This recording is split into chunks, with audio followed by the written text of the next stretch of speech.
డబ్బులు పెట్టి గెలిచారు ఏంటంటే ఎందుకు రాజీనామా చేస్తామంటే నేను నీతో చెప్పాలా, నువ్వు అన్ని సభలో చెప్తావు, చెప్పలే కాలేదు చెప్తాను. అరే నేనేదో ఒక 2 ఎకరాలు అమ్ముకొని సర్పంచ్ గదిలోకి గెలిచినాను. ఇప్పుడు నేను వీధిలోకి వస్తే బోలి ఆడుకుంటే బొమ్మగారు కూడా అరే బల్బు కూడా బిగించలేము సర్పంచ్ కాంటున్నాడు, అవసరమై సర్పంచ్ ప్రభుత్వంలో అందుకే రాజీనామా చేసినా చెప్తున్నా. అంటే ఒక వ్యవస్థ. మన పార్లమెంట్ అభ్యర్థి నల్లా కిషోర్ గౌడ్ గారికి నా హృదయపూర్వక నల్లా ఎల్ కుమార్ రెడ్డి గారికి నా హృదయపూర్వక నమస్కారాలు తెలియజేస్తున్నాను. అదేవిధంగా జనసేన అభ్యర్థి అల్వా శ్రీధర్ గారికి నా హృదయపూర్వక నమస్కారాలు తెలియజేసుకుంటూ వేదిక మీద ఉన్న పెద్దలకి, తెలుగుదేశం కుటుంబ సభ్యులకి, బీజేపీ కుటుంబ సభ్యులకి, జనసేన కుటుంబ సభ్యులందరికీ హృదయపూర్వక నమస్కారాలు తెలియజేసుకుంటున్నా. మనకు మంచి పార్లమెంట్ అభ్యర్థి నల్లా కిరణ్ కుమార్ రెడ్డి గారు రావడం మనకు ఎంతో సంతోషకరం. చాలా మంచి మనిషి. ఈ పార్లమెంట్కి రావడానికి వచ్చినందుకు హృదయపూర్వక నమస్కారం తెలియజేసుకుంటూ గత 20 సంవత్సరాల నుంచి తెలుగుదేశం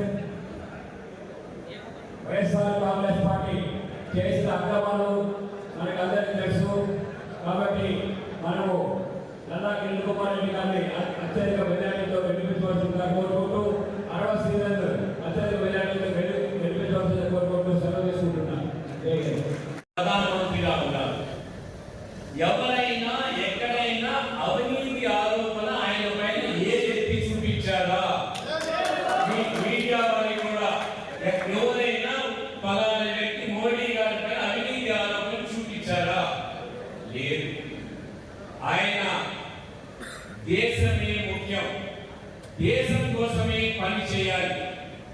దేశం అంటే పేద ప్రజల అభివృద్ధి చేయడమే దేశం బాగుపడుతుందని నమ్మే నాయకుడు కాబట్టి అడుగులో ఉన్న వారికి ఆయన సేవ చేసేదానికి దేశాన్ని ఈ విధంగా పరిపాలిస్తున్నారు.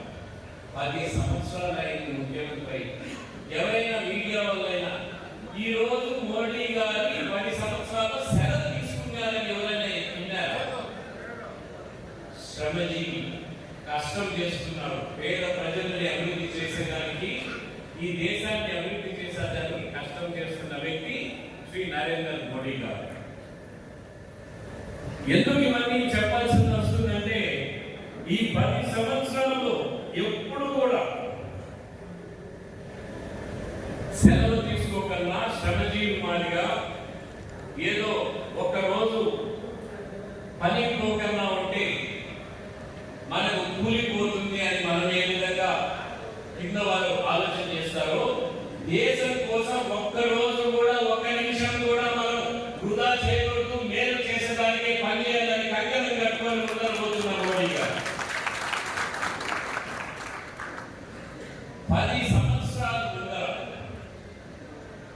2014 మన ఆర్థిక పరిస్థితి ఏమిటి? భారతదేశం ఆర్థిక పరిస్థితి ఏమిటి? మనం 10వ స్థానంలో ఉన్నాం. ప్రపంచ దేశాల్లో మనం 10వ స్థానంలో ఉన్నాం. ఆర్థిక పరిస్థితుల్లో మన దేశం యొక్క ఆర్థిక పరిస్థితి ఈ 10 సంవత్సరాల్లో మనం 5వ స్థానంలో వచ్చాం. ప్రపంచ దేశాల్లో ఆర్థిక పరిస్థితి 5వ స్థానం అతి పెద్ద ఆర్థిక దేశంగా మనం 5వ స్థానంలో ఉన్నాం.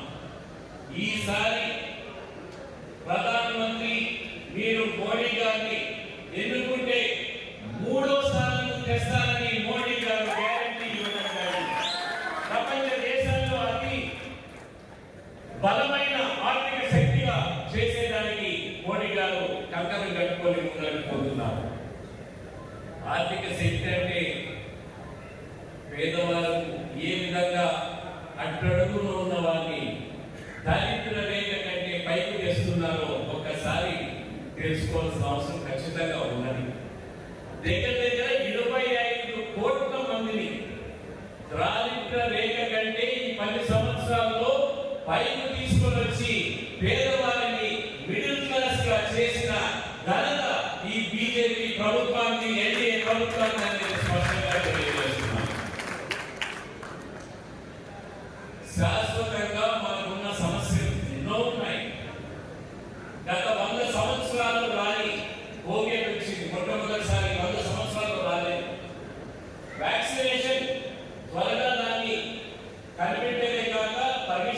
పురమాయించి 220 కోట్ల డోసెస్ 220 కోట్ల వ్యాక్సినేషన్ డోసెస్ కోవిడ్ ఉచితంగా మన పేదవాళ్ళందరికీ కూడా చేర్చిన ఘనత కూడా మోడీ గారి ప్రభుత్వం ఈ బీజేపీ ప్రభుత్వం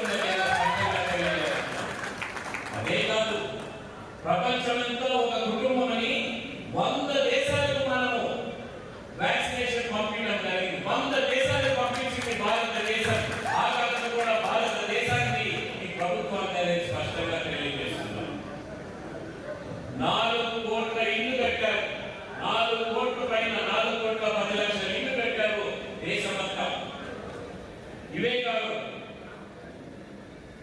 ఆయుష్మాన్ భారత్ కార్డ్స్ 5 లక్షలు ఉచితంగా వచ్చేది దగ్గర 58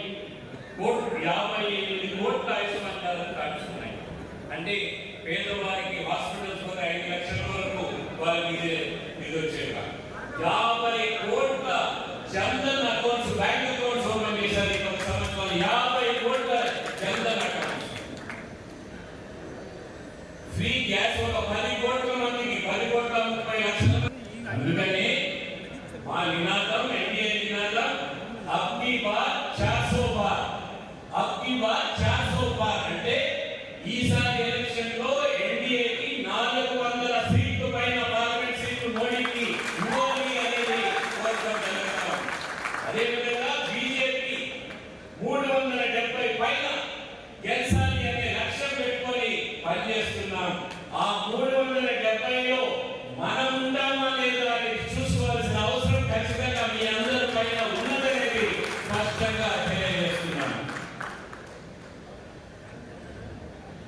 వైసీపీకి ఎందుకు ఓటు వేయాలి 5 సంవత్సరాలు అయింది వైసీపీ వచ్చి మనం ఓటు వేయాలన్నా వద్దా 10 సంవత్సరాలు మోడీకి ఎందుకు ఓటు వేయాలని చెప్పాను నేను వైసీపీ ఎందుకు ఓటు వేయకూడదు జిల్లాలో విపరీతంగా దరిద్రంగా ఈ విభజన చేసిన దాన్ని జిల్లా అస్తవ్యస్తంగా చేసేసాడు పాలన అస్తవ్యస్తంగా చేసిన దాన్ని మనం ఓటు చేయాలి మీకు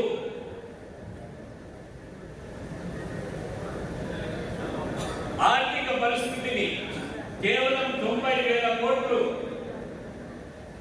అప్పులున్నాయి నేను రాజీనామా చేసినప్పటికీ ఆంధ్రప్రదేశ్ 90,000 చిల్లర కోట్ల అప్పులున్నాయి చంద్రబాబు నాయుడు గారు 5 సంవత్సరాల్లో 1,85,90,000 కోట్లు అదనంగా తీసుకున్నారు ఈ మహానుభావుడు ఎంత అప్పు తీసుకున్నాడో తెలుసా దగ్గర 8.5-9 లక్షల కోట్లు ఈ 5 సంవత్సరాలు అప్పు చేశాడు మన నెత్తిన భారం వేశాడు ఈ రాష్ట్రం నెత్తిన 9 లక్షల కోట్లు అప్పు చేశాడు ఈ 5 సంవత్సరాలు అప్పు చేసి ఎక్కడికి పోతాం డబ్బు మన